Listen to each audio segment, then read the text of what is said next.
Once again, this is Alex Moore on behalf of That Nerd Show, and with someone who's really a regular for us around these parts, back with Liz here, and here for the 2017 Oak Cliff Film Festival. Happy to be back at this film festival again. And the first film we're going to talk about is Ghost Story. And I like the supernatural genre of film myself, and I think it's one of those undying fascinations in America and maybe even around the world. So tell us about how you got involved in this little project. The writer-director, who's so talented and such a nice guy, David Lowery, who's from here. Mm-hmm. He has obviously gotten success in this world. He's made Pete's Dragon, just filmed a Robert Redford film up in Ohio. And so in between some of these bigger studio films, he wanted to come back to Texas, make a smaller film where he'd have total creative control, I guess you'd say, mm-hmm. and make it with his filmmaker friends. We all kind of pitched in, and we believe in him. We believed in the concept, and he made a really, really beautiful film. He had come to me first and said, "Hey, Liz, I've got a part for you. Would you want to be in it?" I'm like, "Of course." And then a little time passed, and then him and the other producers or producing team had asked if I wanted to help them kind of behind the scenes in producing it. So I was a co-producer, and then I was an actress in it. Now, at this point, I mean, at least for this project, which was more fulfilling for you, or was it kind of one of those things where you switch hats, and either way it was something you enjoyed and it didn't really matter which one it was? Very much so that. Yeah. Like, I love both. I was just glad to be a part of it. Like, the whole experience was so amazing. From, like, everyone involved, and then just even watching and learning, that was fantastic. So the idea that I could kind of do stuff behind the scenes and help, and then also learn, was great. And then I love acting, and I actually had a scene with Casey Affleck and Rooney Mara, so that was really fun to again be part of that, but then also to watch them. So it was just fantastic all the way around. Wow. Now, had you worked with Casey Affleck before, or was No, this the first time? That was my first time. This is yeah. after he's had such a big year, so yeah. Kind of a special It experience. was nice. It was very exciting. It was very exciting to see all the success that he's had, even since filming. Mm-hmm. You know, yeah, right. Totally. Now, as I understand, there are a couple of short films that you're involved with, and I don't know much about them. Yeah, so no can worries. you tell us about those? Yeah, so there's two shorts that we're playing in the narrative shorts block. One of them I wrote and directed. It's called Imago, and it is a story about my transgender niece. So it's based on a true story. It's actually about an email that she sent her father when she was still male and in high school, saying that she no longer wanted a relationship with him because it was unhealthy. And I basically used the actual email that she sent him, and that's in voiceover over images. Wow. And images from her life. I interviewed her when she was Justin, and I interviewed her when she's now Jessie. And so all of the moments in the film are either actually what happened or inspired from things that actually happened. I wanted to make sure it felt very authentic and real. And then I wanted to show who she is now, which is a beautiful, confident person that has a lot of self-love.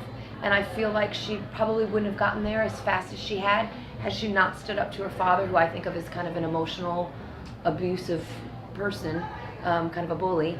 I don't think that she would be in that place that she is now had she not done that. And I just thought the story was very inspiring, and I wanted to inspire other people, and very compelling.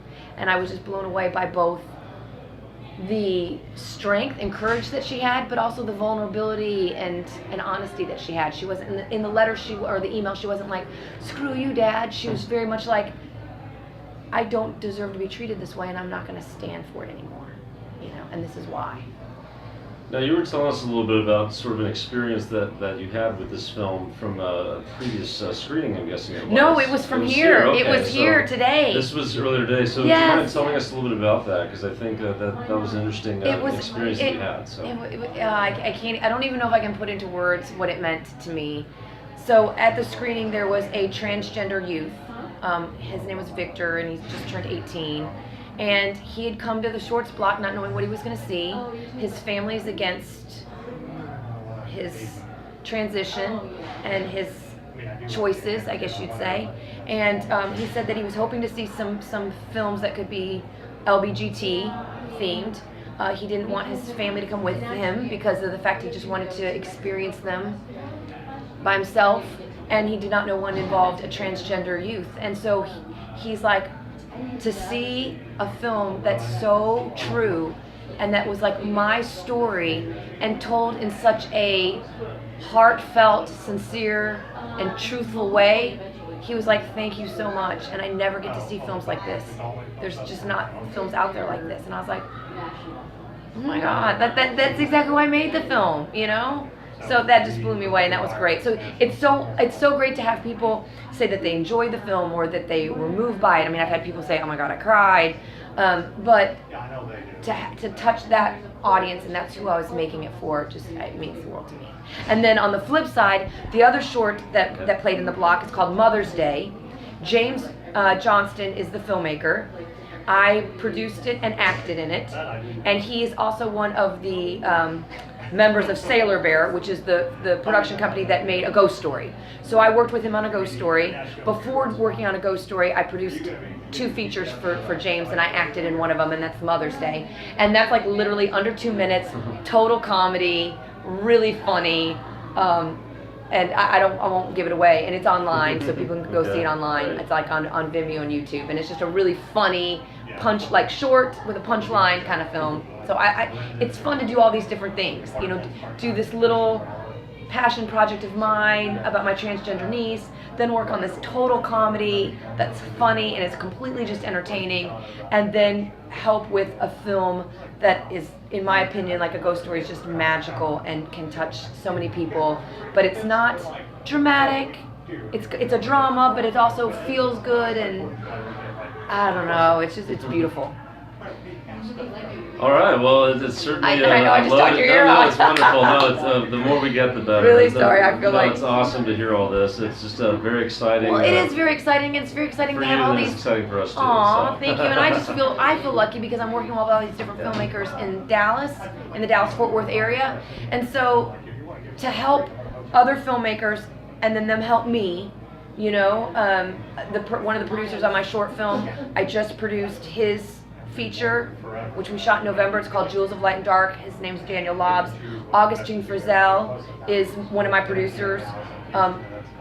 Her film Minor Setback, I talked to you about before. We're making the feature this summer. So I just love doing stuff to help promote the Dallas film community because there's lots of talented people here. And so anything I can do. So it's exciting for me to have these 3 films to talk about because I think it helps put Dallas on the map. As far as like an artistic we're all a part world of the growing and experience, so we're all happy to be a part of it. Yeah. So whatever we can get is just amazing. So thank you so much for having me yes, back. I love talking to you. We pretty much speak for everybody for the side. Just anytime that you're available to talk, we're willing to have you talk with us. So. That's great. Well, thank you so right. much. I appreciate it. All right. Well, good luck to you for the rest of the year and with all these wonderful projects. Thank you. All right, so but we do have one more question for Of you. course. It's not the nerdy question because You we couldn't- asked that right. You can't let me go. That's right. But since we are in Dallas-Fort Worth, Yes.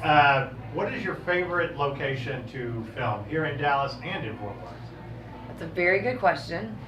There's obviously lots and lots of places. I would say that I do have a special place for White Rock Lake and the area kind of around it. It's just beautiful. There's so many things. I've shot there in a feature and then now in my short film. And I specifically thought about filming there in the short. There's just so many little spots like that you can kind of uncover. And then that whole kind of area in East Dallas, there's lots of character there as well. I mean, obviously there's tons of places I can list. I mean, even like filming in Oak Cliff and Bishop Arts, I filmed here and along the streets and all the little shops and at the Texas Theater. I mean, there's amazing places all over. And then in Fort Worth, I would definitely say Cowtown, the Fort Worth Stockyards. That is like, no, that is seriously like you're like, feel like you're at a backdrop, like you're in a movie studio set. Like you're just plop in there and can film anything. I filmed a movie there, one of my kids' films, that was called A Night in Cowtown, and it's just like there's so much character with the Fort Worth Stockyards it's fantastic.